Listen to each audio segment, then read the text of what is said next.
In the century that it has grown into the national's most watched sport, the NFL has expected players to act like warriors willing to suck up the pain and sacrifice their bodies for the good of the team, and to be grateful they are paid handsomely to do it. Yet even as awareness of the physical toll of the sport rises, the sudden retirement just 2 weeks before the start of the season by the Colts quarterback Andrew Luck at age 29 still provided a jolt. Luck, a former first overall draft pick and one of the league's brightest stars over the last 7 seasons, said Saturday he could no longer take the years of pain and rehabilitation from a host of cringeworthy injuries: a lacerated kidney, injured ribs, at least one concussion, torn cartilage in his throwing shoulder, and, most recently, a calf and ankle injury. It was not the first time a young player had stepped away supposedly in the prime of his or her career. Several have done so in recent years, but it was one of the more vivid examples of the changing dynamics of a league striving to portray the game as safer than ever, while its players increasingly weigh the consequences of continuing a career where the long-term physical issues only build as the seasons pile up. Unlike in earlier eras, when players had to grind out a decade or more to maintain a high standard of living, the financial arrangements of today's top players often make it easier to retire comfortably before they hit 30. There is an immense amount of pressure for a number 1 draft pick to be out there, said Chris Borland, who shocked the football world when he retired from the San Francisco 49ers in 2015 after one standout season. But you're seeing more players prioritize their health over money. The minimum salary for rookies today is approaching $500,000. First-round draft picks receive signing bonuses worth millions of dollars more before they have taken a snap. Luck's first bonus was $14.5 million. In years past, the third contract was pay dirt. Getting a second contract is now the goal, and Luck did. He signed a 5-year contract worth up to $122 million in 2016. Even though he is leaving about half that money on the table, Luck has already been paid $97 million. Of course, Luck is not really young in football years. By the time most NFL players reach his age, they have been playing tackle football for 2 decades or more. Living with pain and overcoming injuries is a central feature of their lives, and many are trapped in a cycle of injuries and rehabilitation that wear on them mentally as well as physically. It is a toll that carries on long after they retire. I feel tired, and not just in the physical sense, Luck said Saturday.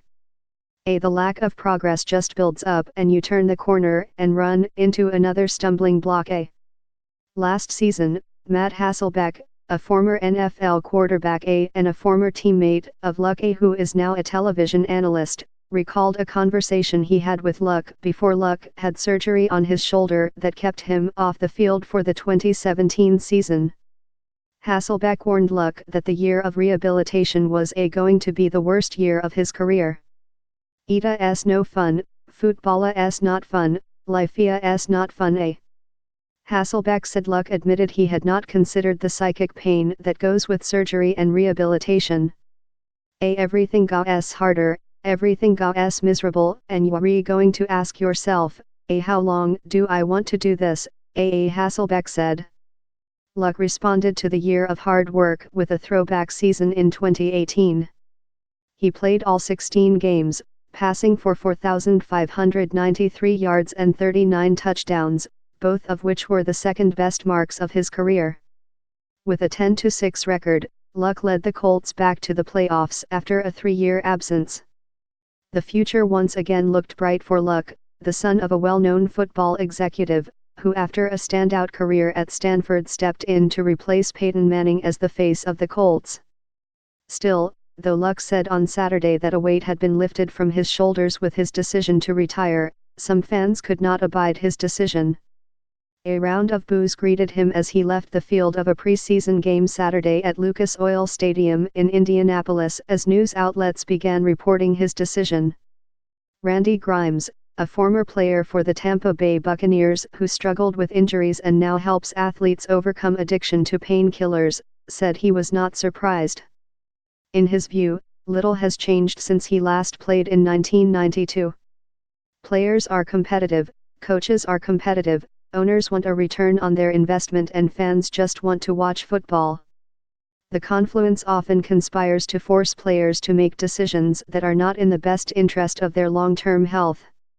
It's always being in the training room and being part of practice, Grimes said. That in itself forces you into a place of isolation and on an island even when you're in the middle of it but alone. Some players including Grimes during his career have coped with the injuries and isolation by taking addictive painkillers that numb the pain but leave them with dangerous addictions. Other players grapple with the depression that comes from being in constant pain. Then there is the ongoing issue of potential cognitive decline caused by repeated head hits. The NFL has changed many rules of the game to reduce the number of dangerous plays, placed independent neurologists on the sidelines during games, and strengthened its return-to-play protocols. Even so, many retired players struggle with memory loss, impulse control issues, and in some cases, suicidal thoughts. Most players have heard about former teammates with these and other struggles, and some like Luck want to leave the game before it consumes them as well. Players of Luck's generation now consider a more ruthless calculation of health versus money, and that is putting them in conflict with team owners, who are always looking for more football, not less. As they did during labor talks in 2011, the owners are pushing to extend the regular season from 16 to 18 games, and to expand the playoff calendar. The players are once again pushing back. They made concessions 8 years ago so they could get more time off in the off-season and fewer practices with pads during the season. The owners hope they can dangle enough money in front of the players to get them to change their minds. The players, on the other hand, are pushing for the league to lift its ban on the use of marijuana for pain relief. The conversation around 18 games is absurd, especially when the league is talking about player safety, Borland said. Late in the season, when teams are still playing Thursday night games, the locker room looks like a trauma ward.